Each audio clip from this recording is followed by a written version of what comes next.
mediar a relação da criança com o mundo e com o hospital, auxiliar na elaboração de fantasias e qual visão que eles têm sobre a morte. Então eu acho que essa imagem para mim é o que melhor traduz, né, o nosso trabalho quando a gente está falando morte e infância, né? Você não pode se livrar dos seus medos, mas você pode aprender a viver com eles. E a menina brincando de casinha com seu grande monstro lhe oferece mais chá. Seguindo rapidamente, esse outro trecho, um trecho mais final do conto, né? E vai Nininha, adoeceu e morreu. Disse que da má água desses ares, todos os vivos atos se passam longe demais. Desabado aquele feito, houve muitas, diversas dores, de todos, dos da casa. Um de repente enorme. A mãe, o pai e tia Antônia davam conta de que era a mesma coisa que se cada um deles tivesse morrido por metade. Então, a experiência de luto, é muito importante a gente entender que luto não é só perda, não é só tristeza, mas a partir da ruptura de uma relação significativa e importante, onde haja um vínculo estabelecido e profundo, a partir do momento que há uma ruptura dessa relação, há uma necessidade de reestruturação dos papéis. Então, segundo Parker, na sua definição clássica, não é de se surpreender que a pessoa enlutada pense que o mundo perdeu totalmente o seu significado. Então, não é sinônimo de estado depressivo. Há sim episódios de ansiedade e de dor aguda, mas tem um caráter de reorganização, defensivo, né, em que cada dia o processo de perda se torna real. É muito comum no relato dos pais eles dizerem que cada dia que amanhece é tão doloroso quanto, porque é como se eles se relembrassem que aquela morte existiu, né? Eu posso dizer por mim, hoje eu abri o Facebook, não é meio cambaleando, eu adoro aquela parte, né, das histórias antigas, né? Entrei lá, hoje faz um ano que a minha cachorra morreu. Eu parei e fiz um... Dói. Então, a dor, ela é relembrada. E o luto, então, é um processo cíclico, que tem uma dimensão particular, né, com ressonâncias subjetivas, e uma dimensão social, como que a sociedade vivencia isso. Então, como eu vivo o meu luto, não tem comparação. Nós temos algumas vivências também sociais acerca desse assunto, né? Então, ele não tem um período pré-definido, né? Ele está de acordo com como a pessoa encara a morte. Então, é muito também frequente dos pais serem muito criticados porque não choraram no velório dos seus filhos. Entretanto, passaram meses a fio dentro do hospital, desamparados, pranteando, sem que ninguém estivesse presente. Então, o pai e a mãe não chorar não significa que não tem amor, mas significa que aquele sentimento pode estar elaborado ou que eles compreendam a morte de uma maneira mais específica. Então, nesse sentido, o luto antecipatório ele é protetivo, é uma elaboração antes da morte acontecer. Então, os atendimentos que a equipe faz aqui é um atendimento de disposição, de disponibilidade. Eu lembro certa vez de uma família. O quarto estava bem em frente ao conforto dos familiares. Então eles montaram meio que uma sala de recepção, de visitas, né? E a equipe sentava no sofá com eles e conversava, né? Eu passei muitas tardes batendo papo com o pai e com a mãe. O filho já estava sedado. E aquilo ajudava eles a ventilar ideias, ventilar sentimentos, falar das suas emoções. Existe um paradigma em psicologia que vai dizer que quando nasce uma criança, nasce um pai, uma mãe, um irmão. E quando morre uma criança? Morrem esses papéis? Então eu sempre trabalho com as famílias. Eu não tive um pai, eu não tive uma mãe, não tive um irmão. Hoje era aniversário do meu filho, continua sendo. Este era meu filho, ele continua sendo. Esse era meu irmão, ele continua presente. Então não era, é. A capacidade de temporalizar o quanto que eu ponho no passado e com qual função eu ponho aquilo no passado. Essa pessoa está presente. Agora, está presente demais, de modo a me impedir de viver a minha vida e de reestruturar os meus papéis? A gente vai dizer, então, de um luto patológico. Então, a assimilação da morte ela é particular, biográfica e depende do suporte sociofamiliar. Chega uma hora que ninguém mais quer ouvir as histórias. E é aqui que a gente entra. Então, o cuidado paliativo, como também já foi muito bem elucidado, ele se estende para depois do falecimento do paciente. E quando ninguém mais quer ouvir a história desses familiares, nós ouvimos, e ouvimos, e ouvimos, ouvimos, ouvimos, ouvimos. A repetição vai levar também à autocompreensão. Então, é importante que nós estejamos, eu juro que eu não combinei com a Fabiola Figura, assistir ao longo do morrer, estar presente, né, como foi dito na citação da Kübler-Ross, né, estar presente enquanto a estrela se apaga. Quanto tempo vai durar isso? Pode durar o dia inteiro, e a equipe precisa estar ali, dentro do quarto, de quando essa pessoa está a partir. É muito significativo. Ver o último suspiro é importante, e às vezes os pais olham pra gente e falam: ele morreu. E aí você precisa confirmar essa experiência e acolher. E no acolher não é dizer nada. Eu tive uma certa vez uma colega que a vontade que eu tinha era dar um beliscão nela por trás. Que tinha essas experiências de acompanhar o paciente morrendo. Ela não parava de falar. Ela desatava a falar: não fale, o silêncio é de ouro. Ouça, acolha, dê a mão, dê um copo d'água. E muitas vezes aqui, eu, por exemplo, eu não fico, quando eu não posso ficar no quarto, ou quando não dá para ficar no quarto, eu fico fazendo articulação com o serviço social. Porque alguém vai precisar pensar no velório, alguém vai precisar pensar no sepultamento, onde é, como é, tem, não tem, precisamos acessar o apoio do grupo de apoio, que roupa vai ser escolhida, tudo isso fica em voga nesse momento. E ajudar a pensar nos cuidados da morte, depois da morte acontecer. E o acolhimento pós-óbito é muito importante. Então, uma vez a gente foi fazer uma visita à casa de uma família, era a mãe, o padrasto e o irmão. E os dois, né, muito tristes, e o irmão entrando e saindo da casa, ele não queria muito ver a gente. Nós estávamos indo embora, a mãe deu uma bronca no menino, falou: escuta, sua irmã morreu, vem aqui o povo que cuidou dela, você nem para dar uma atenção, e não sei o que, você fica só nesse computador? Ele falou: venham cá. E aí ele abriu o computador. Existiam alguns arquivos que a menina que faleceu tinha preparado em segredo, como se fosse uma carta de testamento, dizendo coisas para a família. E o menino tinha descoberto sem querer, e logo depois da morte, ele nunca tinha mostrado para ninguém. Então, a partir da presença da equipe, ele resolveu revelar aquilo aos pais, e a família pôde se abraçar e chorar e ler as últimas palavras dessa menina. Então, a importância dessa visita é que é tomar um café junto, que é conversar. Não dá para fazer visita, um contato telefônico, não é? E estender o atendimento aos pais, aos familiares enlutados, inclusive, principalmente aos irmãos, é super importante. E aqui, para terminar, só para ilustrar tudo que eu falei extensamente até agora, eu me lembro de um caso de um menino, aquele mesmo que eu falei, que tinha leucemia, que a mãe queria transfundir seu sangue para salvá-lo. De fato, ele saiu de possibilidade de cura, se estendeu então para o cuidado sem essa perspectiva. E o menino começava a fazer perguntas: eu vou morrer? E a mãe ficava, e o pai ficavam desesperados. Eu falei: gente, vamos conversar com ele sobre morte. E a gente conversava, ele ficava olhando assim de canto de olho: você não vai mentir pra mim, né? Eu falei: não estou mentindo. E a partir disso, os pais começaram a contar histórias sobre o que era estar morto, e ele desenvolveu então, né, uma atividade lúdica, que era desenhar o que ele ia encontrar depois que ele morresse. Então ele desenhava a casa no céu, que ele ia encontrar o cachorro, que ele ia encontrar uma piscina, que ia ter uma casa bonita, que a tia-avó que tinha morrido estava nessa casa, e que ele ia finalmente comer os bolinhos de chuva dessa tia-avó, e que ninguém que estava vivo ia comer, porque todo mundo está vivo, não está morto, ele ia comer, ninguém não. E ele brincava de fazer esses desenhos.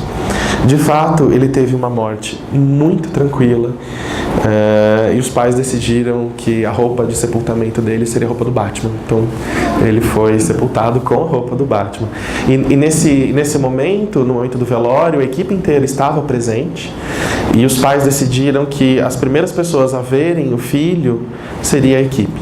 porque era a única que tinha compartilhado de todos os momentos com eles. Então a importância da gente entender o papel que nós ocupamos, né? E o quanto que isso, de novo, é cuidar da vida. Já diria minha avó, cuidar da vida, que a morte é certa. Era um pouquinho isso que eu queria falar, aqui meu contato. Obrigado.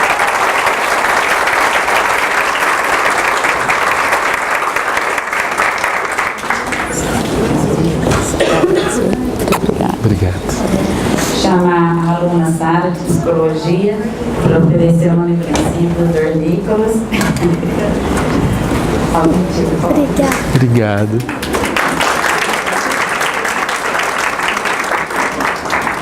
Vou tirar a foto. Gente, agora a gente vai passar as perguntas para o Dr. Nicolas e para a doutora Fabíola, as duas últimas palestras. Quem gostaria de fazer alguma pergunta? Eu primeiro dizer que eu estou adorando esses assuntos. Obrigado. Sem saber, eu faço cuidados paliativos porque eu sou neuropediatra. Então, grande parte dos meus pacientes são de cuidados paliativos e eu nem sabia até agora.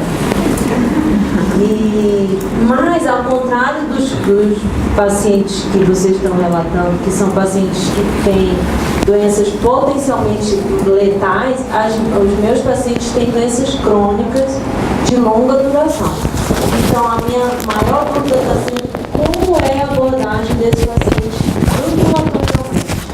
Não pacientes que têm risco iminente de morte, mas pacientes que vão ter, né, conviver em famílias que vão conviver durante muitos e muitos anos com uma doença crônica, sem tratamento, né, e com diversas outras comorbidades associadas. E que tipo de abordagem que eu posso fazer com esses pacientes no dia a dia do ambulatório mesmo?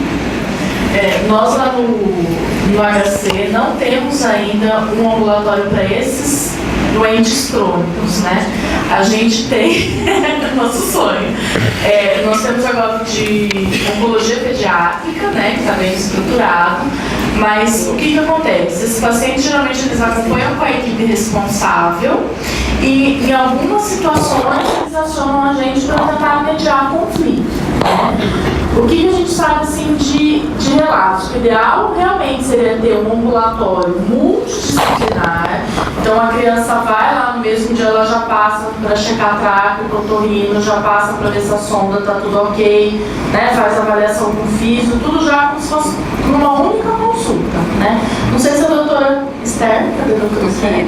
Você pode falar um pouquinho da experiência do pessoal em São Paulo. Em Ribeirão nós não temos ainda a mesma situação que nós não temos uma enfermaria específica, né, formatada conforme as necessidades desses pacientes. O nosso sonho é poder implantar, né, e oferecer esse serviço.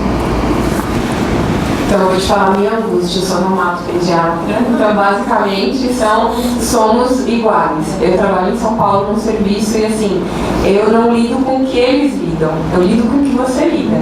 Então, basicamente, é você dar apoio para a família, né, que isso eu acho que é o mais importante, equipe multi e controle de sintomas. Porque nossos pacientes, eles precisam muito de controle de sintomas. Eu não vivo sem um fisioterapeuta, sem um TO, eu preciso muito de um fisiatra, né, em São Paulo a gente tem. Eu trabalho no interior também, em São Carlos, eu não tenho fisiatra, né? Então eu acho que a nossa luta é para fazer equipe multi, inclusive de várias especialidades médicas. Controle de dor falaremos agora, assim, que é super complexo, né? Mas eu vou tentar falar um pouquinho, mas é controle dos sintomas da nossa parte, né? Um pouquinho mais. Bom dia, a minha pergunta é direcionada ao Nicolas. É que quando você contou da sua cachorrinha, que fez um ano no falecimento dela, me fez lembrar da questão das redes sociais, que hoje são muito utilizadas para a vivência do luto, mesmo o luto antecipado, né? E eu queria te perguntar, quando que a gente percebe que o luto dos pais, muitas vezes, ele é patológico? Porque eu tenho visto muitos pais mantendo as redes sociais, tipo Facebook, me falaram que até tem uma versão no Facebook que coloca em memória. E aí eu queria saber se você tem experiência quanto a isso e quando que a gente percebe que esse luto se tornou um luto patológico. Existem alguns critérios, inclusive, para os guias, né, o DSM, o CID, né, os guias de doenças, de transtornos mentais, que vão estabelecer um prazo de até 3 meses após o óbito, se até 1 ano após o óbito, perdão. Se esses sintomas persistirem, isso é patológico. Eu tenho um pouquinho de cuidado para a gente avaliar com relação ao critério temporal. Eu acho que um bom critério existe algum ganho secundário a não ser a expressão dos sentimentos? A gente sabe que existem pessoas que ganham, que têm lucro no sentido de recebem atenção, recebem apoio, algum prestígio a partir do enobrecimento de uma perda. Então não deixa de ser uma expressão afetiva, deixa de ser a expressão moderna de um sentimento, de uma vivência, e passa a estar em função de um ganho pessoal. Então, essa é a primeira forma da gente avaliar, quando a gente está falando de rede social. Antigamente se pintavam afrescos, hoje a gente publica fotos no Instagram. Então, veja, é uma modernização da linguagem. Mas se isso permanece durante muito tempo, isso invalida a reestruturação de papéis, isso se torna uma muleta para que a pessoa conquiste outras coisas, a gente vai falar aí de um luto patológico. Eu tive a experiência de acompanhar uma mãe, por sinal foi o meu primeiro paciente de oncologia pediátrica. Ele veio a falecer, um adolescente, e a mãe durante quase uma década, ela mantinha todos os pertences no mesmo lugar que o adolescente tinha deixado, e de vez ou outra ela mandava todas as roupas que ainda estavam guardadas no mesmo lugar para a lavanderia, lavava e guardava tudo em seguida no mesmo lugar. Então ela não consegue simbolizar, não consegue trazer isso para os sentimentos, para a mente dela, e precisa ter lá os objetos certinhos e aquele cuidado excessivo. Certa vez a irmã dele pegou uma roupa, ela estava sem roupa, e pegou um casaco do menino. Quase teve morte, sabe assim. Então isso a gente pode dizer que é um luto patológico. Então a preservação, não da memória. Eu gosto de utilizar a música bem cafona, do Roberto Carlos, Detalhes. Eu sei que esses detalhes vão subir na longa estrada do tempo que transforma todo amor em quase nada. Mas quase também é um detalhe, um grande amor não vai morrer assim. Por isso que de vez em quando você vai lembrar de mim. Então, se são esses detalhes, esse quase, essa memória, essa saudade, a gente vai dizer que isso é saudável e acompanha a vida, acompanha a pessoa pelo resto da vida. Agora, se deixa de ser um detalhe e passa a ser a peça essencial, o principal, aí a gente tem que se preocupar, fazer uma avaliação em saúde mental, com psicólogo, psiquiatra, PO, e dar os encaminhamentos necessários para essa pessoa. Na verdade, a pergunta é para a doutora Leila e para a doutora Fabíola, que as duas tocaram mais no assunto. Então, a gente teve uma dificuldade, uma pergunta prática. A dificuldade de um dos pacientes que trabalhei de lá, eles não tinham mãe, não tinham pai, os pais largaram a criança e ele ainda estava em processo para saber quem que ia cuidar da criança.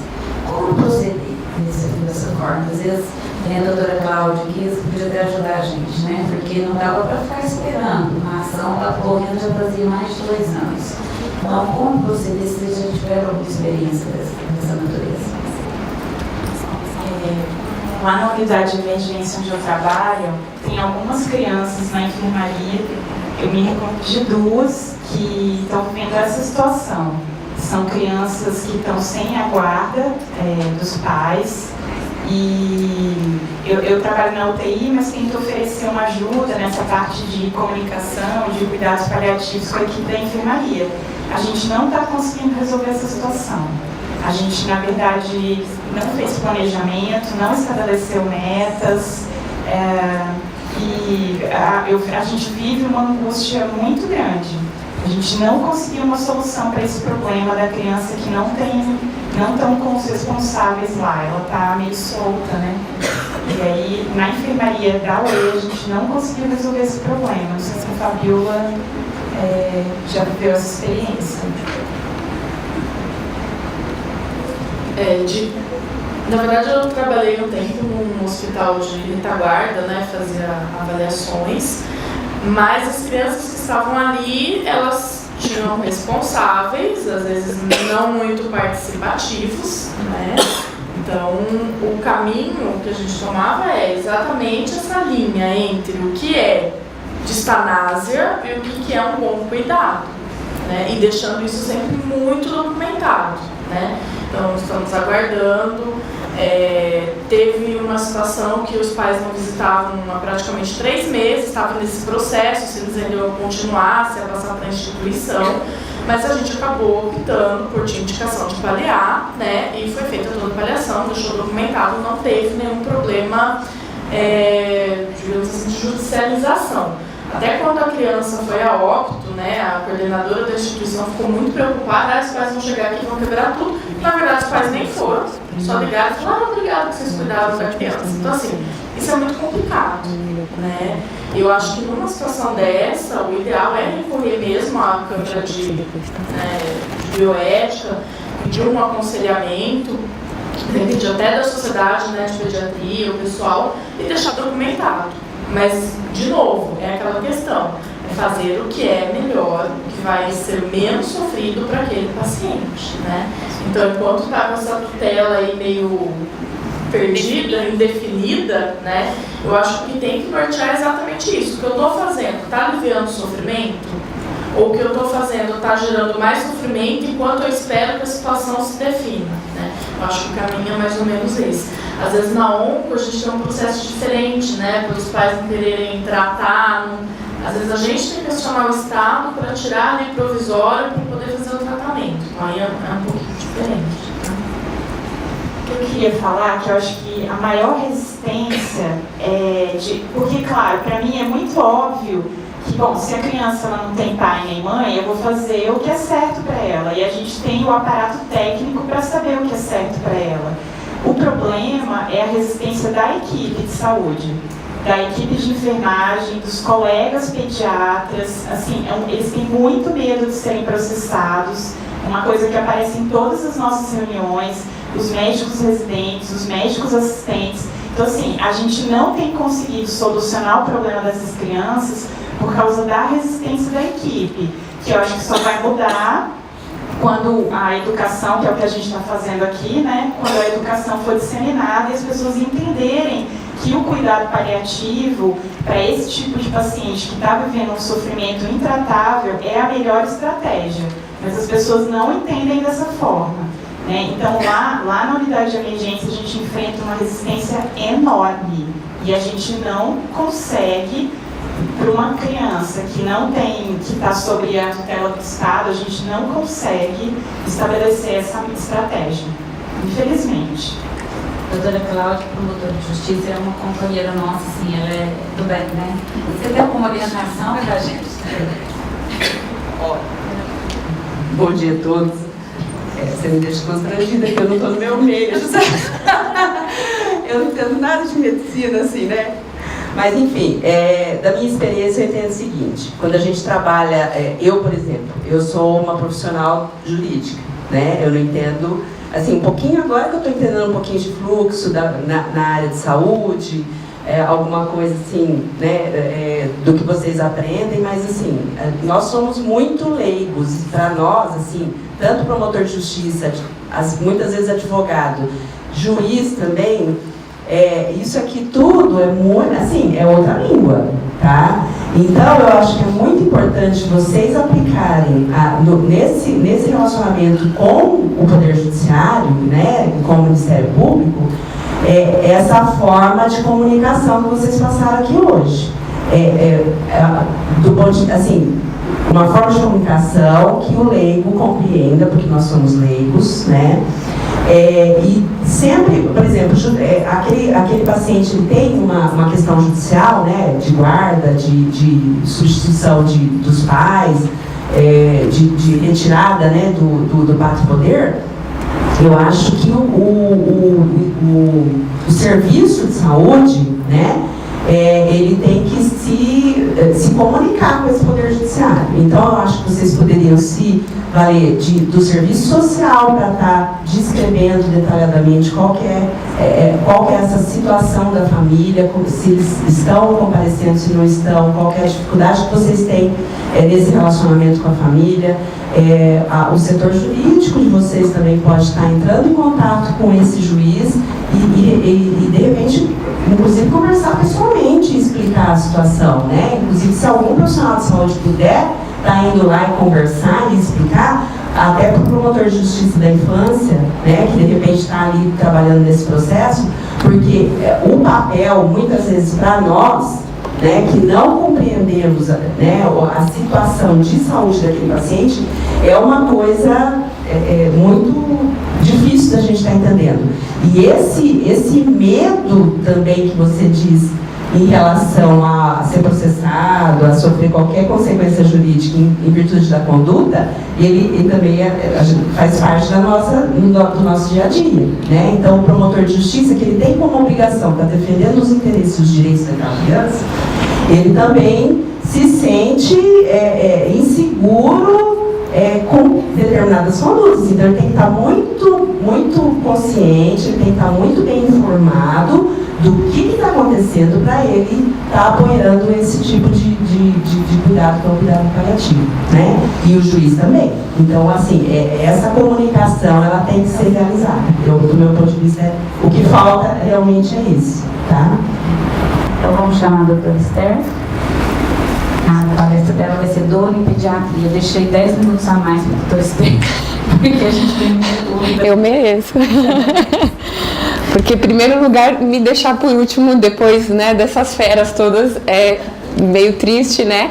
E ainda me deixar com o assunto mais difícil, mais chato, porque, assim, é bem complicado a gente tentar resumir, né? E como é um público bem diverso, tem aluno, tem pediatra, tem